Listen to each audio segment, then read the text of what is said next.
Oi pessoal, como é que vocês estão? Eu vou começar agora, certo? A aula de introdução ao ciclo circadiano, que é um dos primeiros assuntos em sessão tutorial que vocês vão estudar. O ciclo circadiano, ele está muito interligado com a questão hormonal do nosso corpo, certo? Diversos hormônios vão realizar diversas funções, porque participam desse ciclo circadiano. E é importante entender que ao decorrer desse ciclo que a gente vai falar, se ele não ocorrer da maneira correta, tais hormônios também não vão ser respondidos da maneira correta. No primeiro período, vocês estudaram hipófise e hipotálamo. E vocês viram a diversidade de hormônios que existem, seja na adeno-hipófise ou na neurohipófise, que existem diversos hormônios que respondem a diversas respostas. E essas respostas praticamente modificam o nosso corpo no nosso comportamento. E aqui não vai ser diferente. Quando a gente fala em ciclo circadiano, a gente tem que falar que ele é basicamente o nosso relógio biológico central. O que é isso, meus filhos? Por que se dá por esse nome? O ciclo circadiano, ele é basicamente todo o nosso corpo durante 24 horas. Eu costumo falar que a gente é ciclo circadiano. Eu sempre falo isso. Por que, meu senhor? Por que eu falo isso? Porque se o ritmo circadiano ele é 24 horas por dia, desde o nosso nascimento, até a nossa morte, nós seremos ciclo circadiano. Então, se eu basicamente dormir de mau jeito, ou acordar muito entusiasmado, o meu ciclo circadiano vai ser de outra forma. Então, todo o nosso comportamento diário vai mexer no ciclo circadiano. Quem nunca dormiu de mau jeito, ou dormiu tarde, ou foi para uma festa, ou comeu alguma coisa de madrugada quando se acordou e de manhã não se acordou bem, exatamente porque o nosso ciclo circadiano ele é a resposta para todo o comportamento que a gente realizar durante o dia. E aí, coloque isso na cabeça. Esse ritmo biológico é 24 horas durante o dia. Manhã, tarde, noite, madrugada, a qualquer atividade que você for fazer. Por isso que a gente vai debater muito sobre os fatores que interferem no ciclo circadiano, as consequências do ciclo circadiano, quais são os hormônios mais envolvidos no ciclo circadiano, sabe? Então, colocar em mente nisso, que qualquer coisa que eu faço em questão de alimentação, em questão de atividade física, em questão de metabolismo em si, certo? Em questão de sono, que a gente vai falar muito nisso aqui, vai estar envolvido no ciclo circadiano. E aí a gente fala o seguinte, o ciclo circadiano, ele anda paralelo com um outro segundo tópico que a gente vai falar agora, que seria o nosso ritmo de sono e vigília.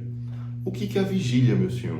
É a minha professora que chama Virgínia? Não, não é. Vigília é basicamente o nosso estado de vigília. É o estado de eu estou acordado, eu estou em vigília. E aí a gente tem essa transição. O nosso corpo, ele é formado para essa transição. Então, eu estou em vigília e vou começar a dormir. Então, o meu metabolismo vai começar a diminuir. Toda a minha temperatura corporal também vai começar a diminuir.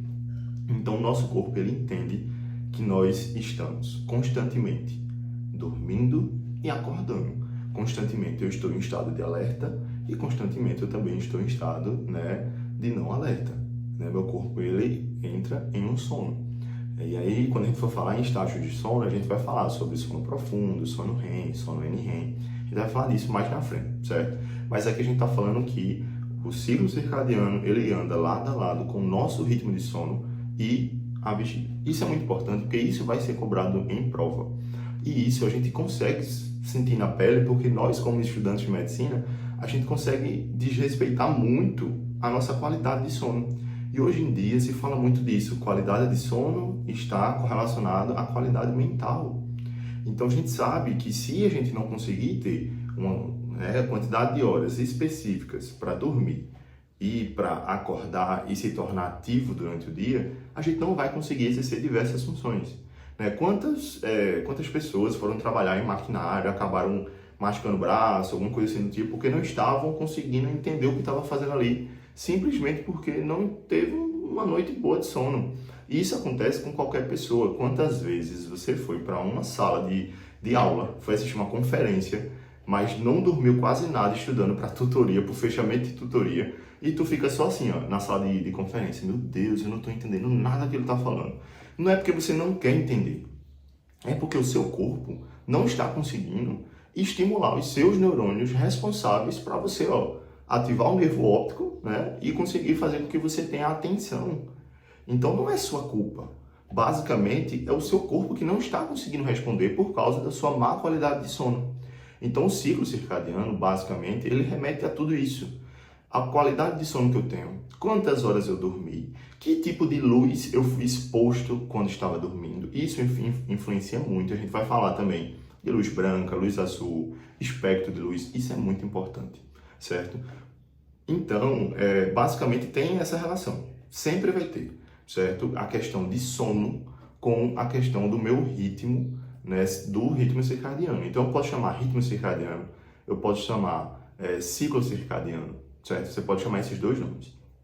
E aí, a gente tem que falar o seguinte, esse relógio, né, biológico que a gente falou, ele é controlado por uma região específica do nosso hipotálamo.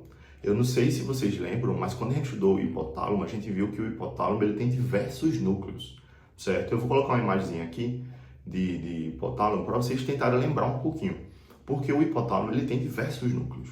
E um desses núcleos é o núcleo supraquiasmático, está em cima do quiasma. E aí o que é que acontece? Esse núcleo ele é responsável por ser sensibilizado pela luz.